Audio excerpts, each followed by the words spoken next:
The narration of the flood continues. It says, and the flood was 40 days upon the earth. And that's just so far. It goes on for another 120 days.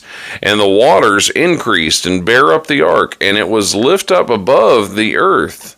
And the waters prevailed, and were increased greatly upon the earth. And the ark went upon the face of the waters. And the waters prevailed exceedingly upon the earth, and all the high hills that were under the whole heaven were covered. 15 cubits upward, that's about 26 feet, did the waters prevail, and the mountains were covered.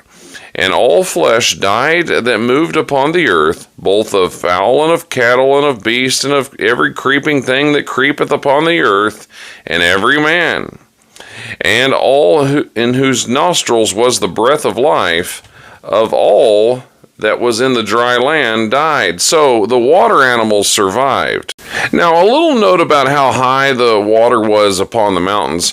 I do not believe we had the same high mountains that we have today. In fact, some of those mountains that we have today are still rising. And so it didn't have to be the water probably wasn't as high as we think of, 26 feet above Mount Everest.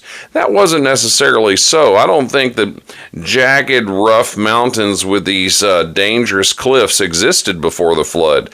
In fact, you can tell that those mountains were once lower. I mean, there's seashells on top of those mountains. How did they get there? The flood explains a lot that people willfully deny. And I want to remind you that in 1 Peter chapter 3, it says that in the last days, people will willfully deny the flood and willfully be ignorant of how the earth was created, how God spoke the worlds into existence. Willful means that they're intentionally being ignorant about it. So the flood is a crucial event for us to know and believe in.